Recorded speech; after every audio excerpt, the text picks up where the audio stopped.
नमस्कार शेतकरी मित्रांनो. बघा, आता शेतकऱ्यासाठी शासन नवनवीन योजना आखत आहे आणि राबवत पण आहे. त्यामुळं मग आता शेतकऱ्यांसाठी एक मोठी योजना म्हणजे महा-डी-बी-टी पोर्टल.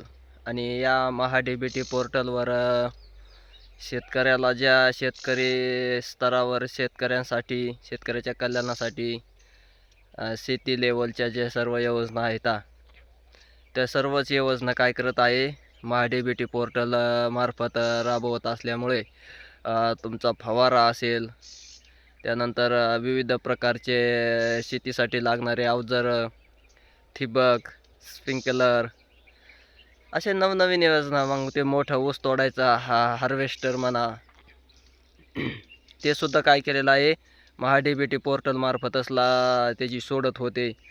ऐका ना, असे विषय नवीन योजना आहेत. ताडपत्री असेल, अशा सर्वच योजना महा-डी-बी-टी थ्रू लाभत आहे. पण आता बऱ्याच शेतकऱ्यांना पाठीमागं मॅसेजही आले होते. काही शेतकऱ्यांनी संमतीपत्र काय केलेलं आहे, अपलोड केलेलं आहे महा-डी-बी-टी पोर्टलला आणि त्या आपलं कागदपत्र अपलोड केले. त्यानंतर त्यांना संमती आली. पण त्या शेतकऱ्यांनी अद्याप काही वस्तू वगैरे खरेदी केल्या नसतील.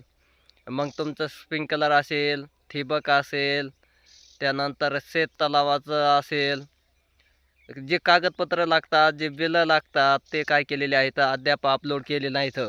पण सर्व शेतकऱ्यांनी काय करायचं आहे, कोणत्याही वस्तूसाठी तुम्ही ज्या कागदपत्र वगैरे जे अपलोड केले नसतील आणि संमतीपत्र तुम्हाला मिळालेलं आहे, त्यानंतर तुम्हाला मॅसेज पडलेले आहेत, पण तुम्ही संमतीपत्र मिळवण्यासाठी कागदपत्र अपलोड केले नसतील, अशा सर्वच शेतकऱ्यांनी काय करायचं आहे, लवकरात लवकर काय करायचं आहे, ज्यांनी संमतीपत्र मिळवण्यासाठी कागदपत्र अपलोड केले नसतील त्यांनी अपलोड करायचे.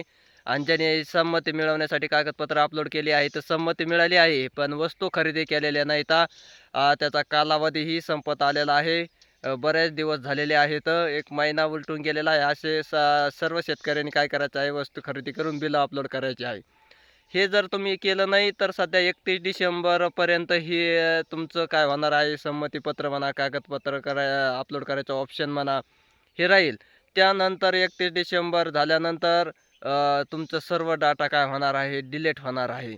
त्यानंतर मग परत तुम्हाला रिफॉर्म करून परत सोडतीप्रमाणे तुम्हाला काय करावं लागणार आहे, योजनेचा लाभ घ्यावा लागणार आहे. तुम्हाला परत मग पहिल्यासारखी सोडत होईल, मॅसेज वगैरे येतील. त्यानंतर मग तुम्हाला कागदपत्र आपलं हे परत होईल. मग ज्या शेतकऱ्यांनी कागदपत्र अपलोड केलेली आहे, तर संमती आलेली आहे, अशाने तात्काळ त्यात बिलं अपलोड करून वस्तू खरेदी करायची आहेत आणि बिलं अपलोड करायची आहेत. आणि ज्यांना कागदपत्र अपलोड केले आहे पण संमतीपत्र आलं नाही, तर अशा शेतकऱ्यांनी काहीही वस्तू खरेदी करायच्या नाहीत. कारण जोपर्यंत संमतीपत्र यायला सध्या तरी संमती सोडायला थोडासा उशीर आहे आणि त्यामुळं मग वस्तू खरेदी करू नये. कारण संमती जोपर्यंत येत नाही तोपर्यंत हेही शेतकऱ्यांनी काय करायचं आहे, लक्षात ठेवायचं आहे.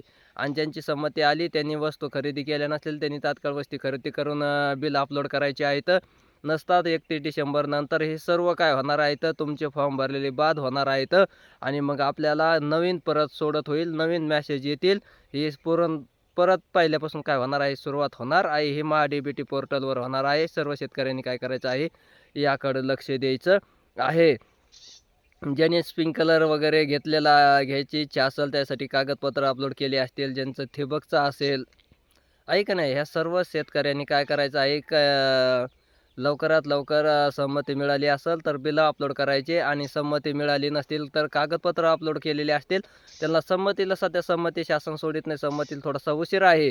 ज्या शेतकऱ्यांनी काही ट्रॅक्टर वगैरे घेतलेले आहेत अनुदानावर, कारण महा-डी-बी-टीला 1,25,000 अनुदान आहे ना, त्या अनुदानासाठी कागदपत्र अपलोड केले नसतील, बिलं अपलोड केले नसतील तर त्यांनी तात्काळ 31 डिसेंबरच्या आतमध्ये बिलं अपलोड करून घ्यायची आहेत. 31 डिसेंबर झाल्यानंतर तुमचं सगळं लॅप्स होणार आहे. तुम्हाला त्या अनुदानाचा लाभ घेता येणार नाही, लाभ मिळणार नाही. हे सर्व शेतकऱ्यांनी काय करायचं आहे, लक्षात घ्यायचं आहे. त्यामुळं मग जे शेतकरी राहिले असतील बिलं अपलोड करायचे, ज्यांना काही वस्तू खरेदी करून संमतीपत्र मिळालेलं आहे, अशाने ही सर्व कागदपत्र त्यावर अपलोड करायचे. आणि ज्यांना संमतीपत्र मिळालेलं आहे, मॅसेज पडलेला आहे, अशाने संमतीपत्रासाठी कागदपत्र अपलोड करायचे. पण संमती सध्या भेटत नाही. संमतीला थोडंसं काय होते शासनाने द्यायला थोडासा विलंब केला आहे, त्यामुळं मग वस्तू खरेदी करायच्या नाहीत. धन्यवाद.